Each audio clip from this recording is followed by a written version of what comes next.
Elise, Yes. how are you? Fantastic. It's been a few minutes since your fight. How are you feeling? I'm feeling great. My right ankle, not so much, but it comes with the territory. What was the game plan going into the fight? Hit her.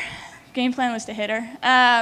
Yeah, I mean, the game plan was we know that people like to try to take me down, and so using my distance, obviously as a lefty, it changes the game plan a little bit in terms of striking, but it was just maintaining the distance and being able to hit her. That's more or less what it was. How do you feel about your performance? I'm so critical. I'm so critical in the cage. I want to have a perfect performance. I want to be able to dominate. And obviously, you know, when you get taken down, it plays on you a little bit. But I know that my pace, I pushed the pace. I clipped her a few times. I made her hesitate. And so, you know, I'm sure when I look at it without being in the cage, I'm going to be able to see the things that I did well and capitalized on. But, yeah, she was tough. It was a tough one. When the fight went to the judges' scorecard, Yeah. did you feel you did enough?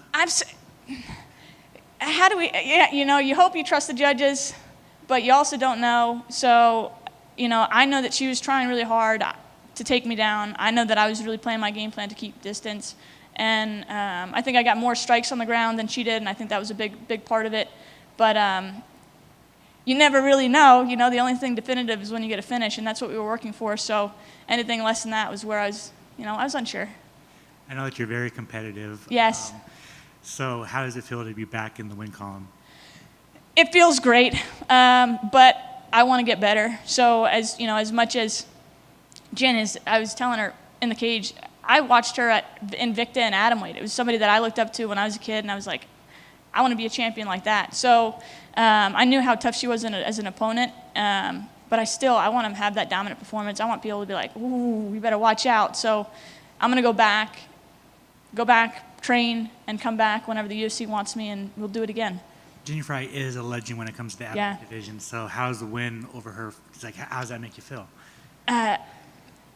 It's unbelievable. It really is unbelievable. Like I was saying earlier, you know, fighting is such a very vulnerable sport, as much as it's very bloody and nasty and you get injured and everything else, but there's so much mental in it, and to fight somebody that's that veteran and get a W over that is pretty nice.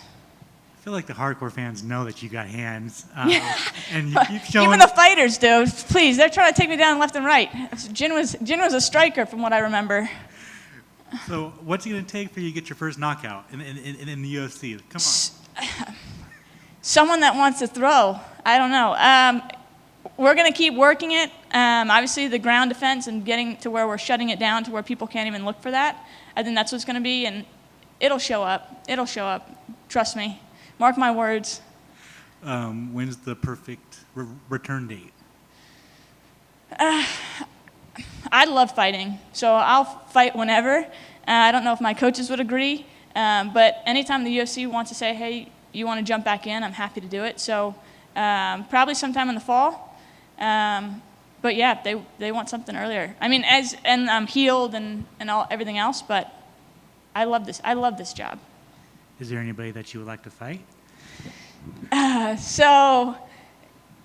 Carolina, Kowalczyk is a solid striker. I mean, I know that I fight strikers and they end up not being strikers, but if we want to put on a solid show, it's going to be against a striker. So we'll see. I like that one. Thank you. Congratulations. Thank you, sir.